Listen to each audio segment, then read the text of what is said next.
त्योहार हमें उदासीनता से बचाते हैं, हमें जीवन में और हमारे जीवन में नवीनता का संचार करते हैं, एकता की भावना उत्पन्न करते हैं और हमें ईश्वर और प्रकृति से लगातार जोड़ते हैं। सुप्रभात, मैं हूं प्रतिबिंब शर्मा आपके साथ। सबसे पहले नजर मुख्य गतिविधियों पर। पीएम मोदी ने गुरुवार को लगातार 11वीं बार सैनिकों के साथ मनाई दिवाली। गुजरात के कच्छ पहुंचकर सीमा सुरक्षा बल, सेना, नौसेना और वायुसेना के जवानों के साथ मनाई दिवाली। सुरक्षा कर्मियों के साथ बांटी मिठाई। क्रीक क्षेत्र में तैरती हुई बीओपी में से एक का किया दौरा। गुजरात के केवड़िया में प्रधानमंत्री नरेंद्र मोदी ने सरदार वल्लभ भाई पटेल को उनके जयंती पर स्टैच्यू ऑफ यूनिटी पर दी पुष्पांजलि। राष्ट्रीय एकता दिवस परेड में लिया हिस्सा। समारोह में प्रधानमंत्री ने देशवासियों को एकता की दिलाई शपथ। एकता दिवस परेड में केंद्रीय सशस्त्र पुलिस बल, एनसीसी, राष्ट्रीय सुरक्षा गार्ड, सीमा सुरक्षा बल और केंद्रीय रिजर्व पुलिस बल हुए शामिल। भारतीय वायुसेना ने सूर्य किरण फ्लाई पास्ट किया प्रस्तुत। समारोह में स्कूली बच्चों ने भी दिखाए कार्यक्रम।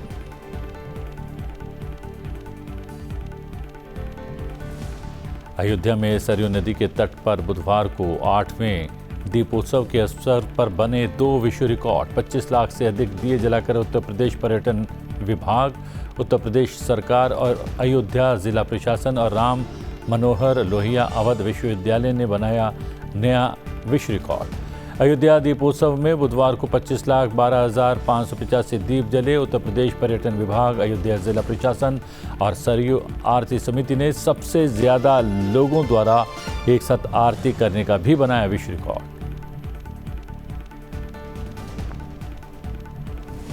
भारत और न्यूजीलैंड के बीच सीरीज का तीसरा और अंतिम टेस्ट आज मुंबई के ऐतिहासिक वानखेड़े स्टेडियम में खेला जाएगा। मैच न्यूजीलैंड सीरीज में बना चुका है 2-0 की अजय बढ़त। WTC फाइनल की दौड़ में बने रहने के लिए भारत को वानखेड़े टेस्ट मैच जीतना जरूरी।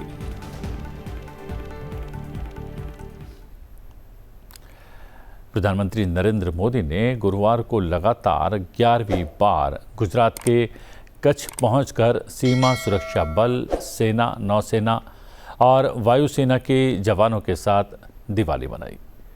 वहां प्रधानमंत्री ने BSF, आर्मी, नेवी और एयरफोर्स के जवानों को मिठाई भी खिलाई। प्रधानमंत्री ने सशस्त्र बलों की इच्छा शक्ति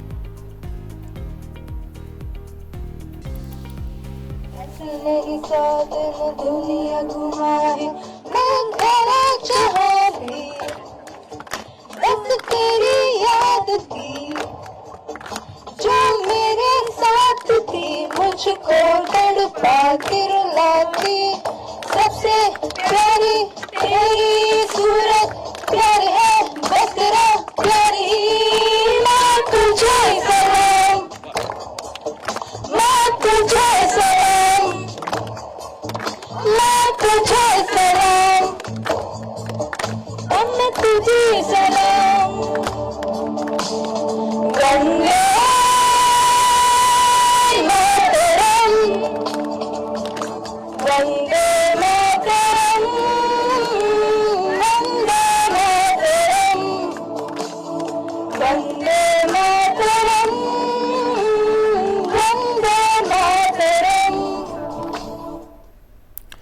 इस अवसर पर प्रधानमंत्री ने सशस्त्र बलों की इच्छा शक्ति और साहस की सराहना की।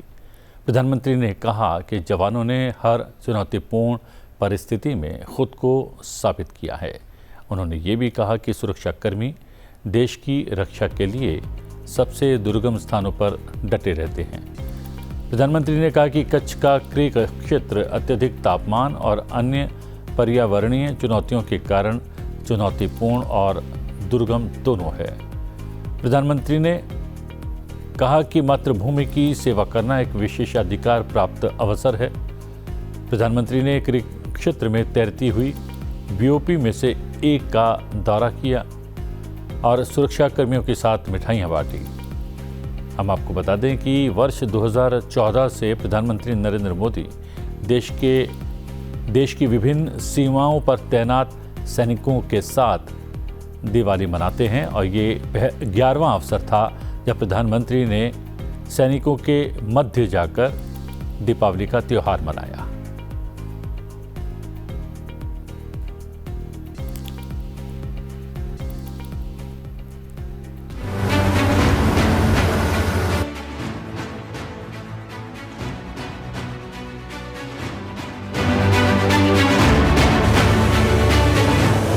भारत माता की जय।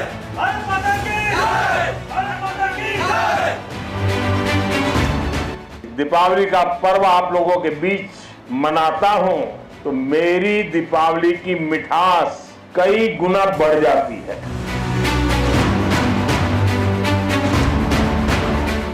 दीपावली की बहुत बहुत शुभकामनाएं भैया।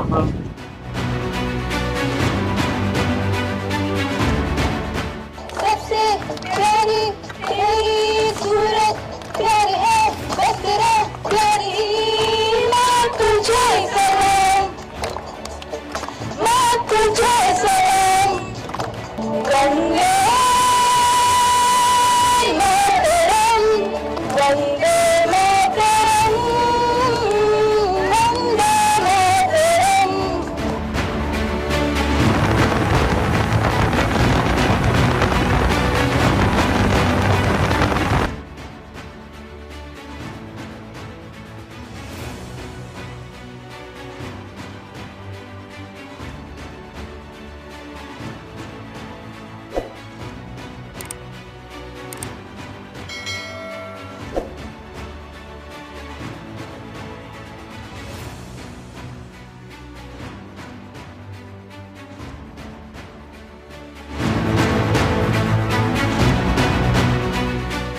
आज जब हम विकसित भारत के लक्ष्य की ओर इतनी तेजी से बढ़ रहे हैं तो इसमें आप सब इस स्वप्न के रक्षक हैं।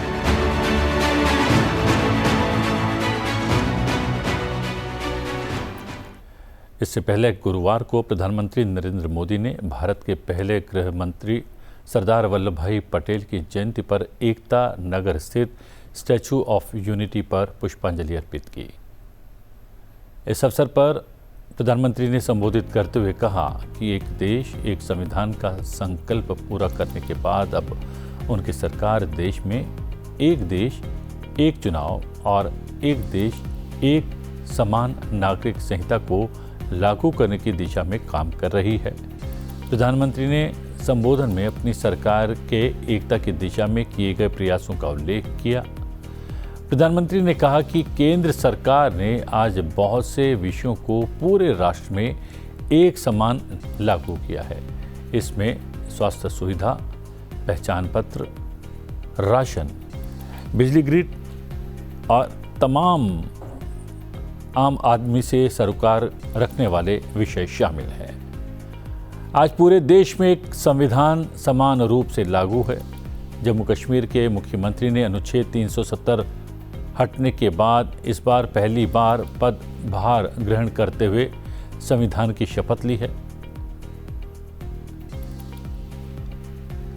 बापू महात्मा गांधी कहा करते थे, विविधता में एकता को जीने के हमारे सामर्थ्य की निरंतर परीक्षा होगी, गांधी जी ने कहा था। और आगे कहा था, इस परीक्षा को हमें हर हाल में पास करते रहना है। बीते 10 साल में भारत ने विविधता में एकता को जीने के हर प्रयास में सफलता पाई है। सरकार ने अपनी नीतियों और निर्णयों में एक भारत की भावना को लगातार मजबूत किया है। आज वन नेशन वन आइडेंटिटी यानी आधार की सफलता हम सब देख रहे हैं और दुनिया इसकी चर्चा भी करती है। पहले भारत में अलग अलग टैक्स सिस्टम थे। हमने one nation one tax system GST बनाया। हमने one nation one power grid से देश के पावर सेक्टर को मजबूत किया। वरना एक वक्त था कहीं बिजली तो होती थी, कहीं अंधेरा होता था, लेकिन बिजली पहुंचाने के लिए ग्रिड टुकड़ों में बटी पड़ी थी। हमने वन नेशन वन ग्रिड इस संकल्प को पूरा किया। हमने one nation one ration card से गरीबों को मिलने वाली सुविधाओं को एक साथ जोड़ दिया, एकीकृत किया। हमने आयुष्मान भारत के रूप में one nation one health insurance की सुविधा देश के जन जन को दी है। साथियों, एकता के हमारे इन प्रयासों के तहत ही अब हम वन नेशन वन इलेक्शन पर काम कर रहे हैं, जो भारत के लोकतंत्र को मजबूती देगा,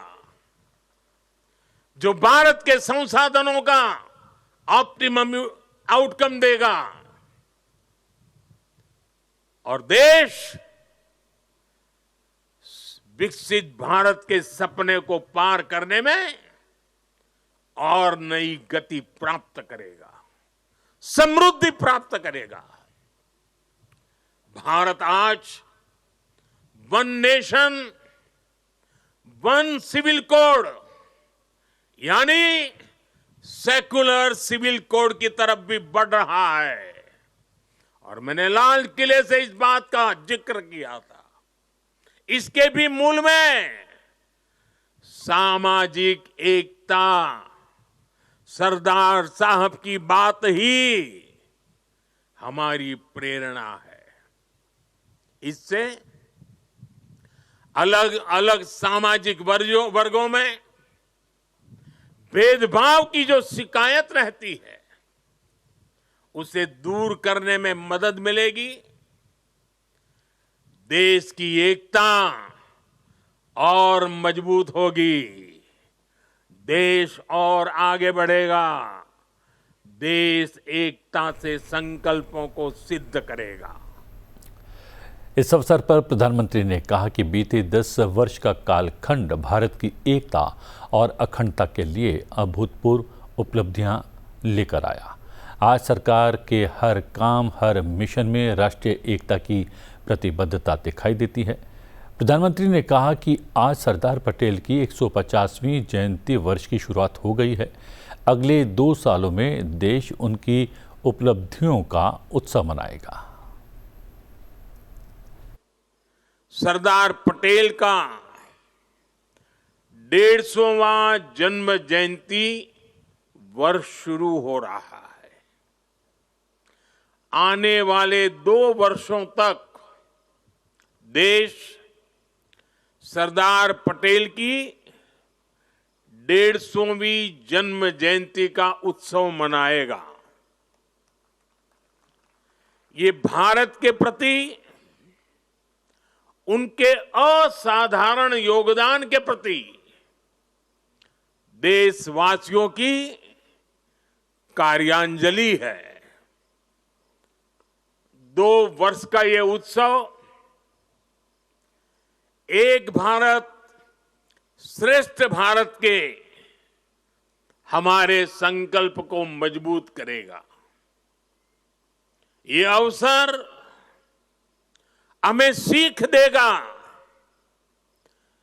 कि असंभव से दिखने वाले काम को भी संभव बनाया जा सकता है। जब भारत को आजादी मिली थी तो दुनिया में कुछ लोग थे जो भारत के बिखरने का आकलन कर रहे थे। और अभी हमने सरदार साहब की वाणी में उसका विस्तार से बयान सुना। उन लोगों को जरा भी उम्मीद नहीं थी कि सैकड़ों रियासतों को एकजुट करके फिर से एक भारत का निर्माण हो पाएगा। लेकिन सरदार साहब ने ये करके दिखाया। ये इसलिए संभव हुआ क्योंकि सरदार साहब व्यवहार में यथार्थवादी, संकल्प में सत्यवादी, कार्य में मानवतावादी और ध्येय में राष्ट्रवादी थे। इस अवसर पर प्रधानमंत्री ने एकता परेड भी देखी, जिसमें 9 राज्यों और 1 केंद्र शासित प्रदेश की पुलिस, 4 केंद्रीय सशस्त्र पुलिस बल, एनसीसी और 1 मार्चिंग बैंड की 16 मार्चिंग टुकड़ियां शामिल हुई। विशेष आकर्षणों में एनएसजी की हिल मार्च टुकड़ी, बीएसएफ और सीआरपीएफ के महिला और पुरुष बाइकर द्वारा साहसी प्रदर्शन, बीएसएफ द्वारा भारतीय मार्शल आर्ट के संयोजन पर एक शो, स्कूली बच्चों द्वारा पाइप बैंड शो, भारतीय वायुसेना द्वारा सूर्य किरण फ्लाई पास्ट शामिल रहे।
इससे पहले प्रधानमंत्री नरेंद्र मोदी ने स्टैच्यू ऑफ यूनिटी जाकर सरदार वल्लभ भाई पटेल को पुष्पांजलि अर्पित की और एकता दिवस की लोगों को शपथ दिलवाई।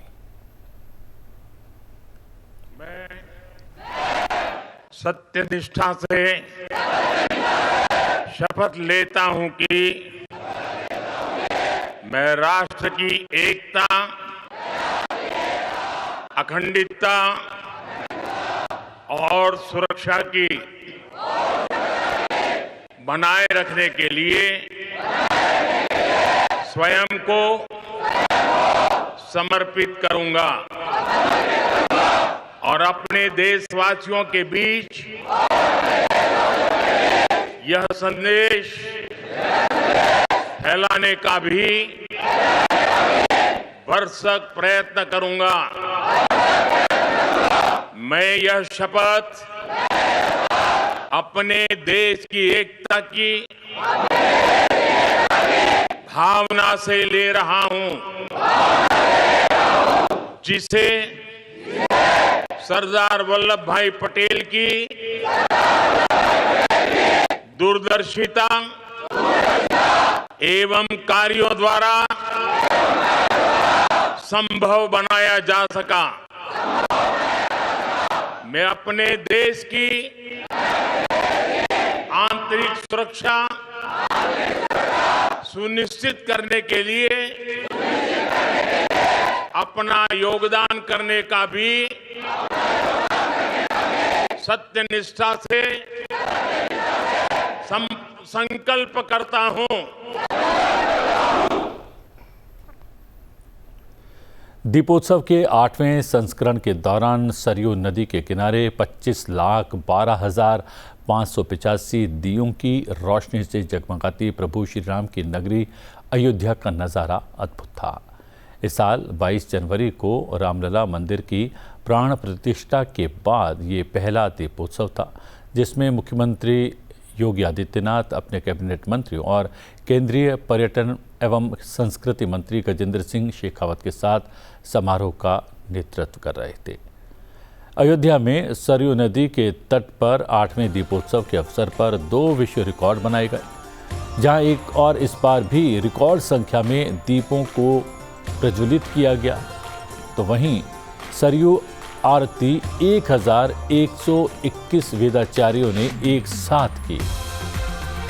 अयोध्या दीपोत्सव में 25,12,585 दीप जलाए गए। 25 लाख से अधिक दिए जलाकर उत्तर प्रदेश पर्यटन विभाग, उत्तर प्रदेश सरकार और अयोध्या जिला प्रशासन और डॉक्टर राम मनोहर लोहिया अवध विश्वविद्यालय ने नया विश्व रिकॉर्ड बनाया। पहली बार 1121 वेदाचार्यों ने एक साथ सरयू मैया की आरती भी की।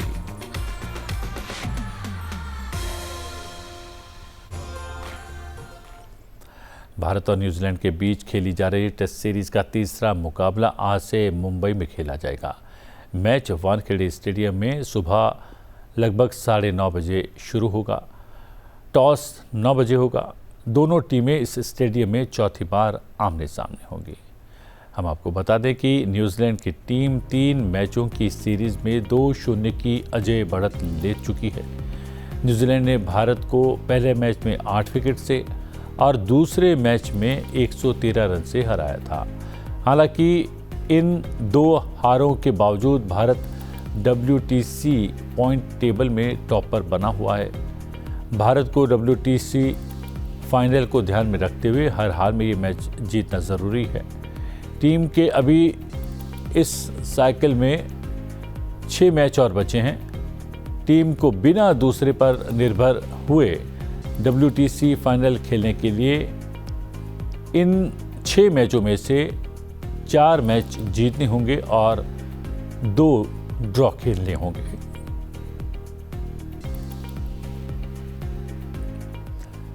सुप्रभात में आज के लिए इतना ही। फिलहाल हम चलते चलते आपको दिखाते हैं कच्छ के सुदूर और दुर्गम क्षेत्र में हमारे सुरक्षा कर्मियों के साथ प्रधानमंत्री नरेंद्र मोदी की दिवाली के कुछ यादगार पल। आप देखिए इन यादगार पलों को। मुझे दीजिए आज्ञा। बने रही संसद टीवी के साथ।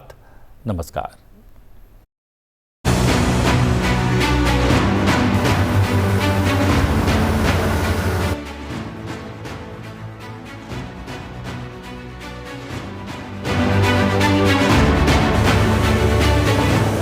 भारत माता की जय। भारत माता की जय। भारत माता की जय। दीपावली का पर्व आप लोगों के बीच मनाता हूं तो मेरी दीपावली की मिठास कई गुना बढ़ जाती है।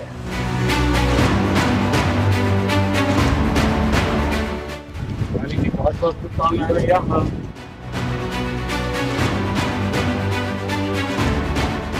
सबसे प्यारी प्यारी सूरत प्यारी है बस तेरा प्यारी माँ तुझे सलाम, माँ तुझे सलाम। गंगे मातरम, वंदे मातरम, वंदे मातरम।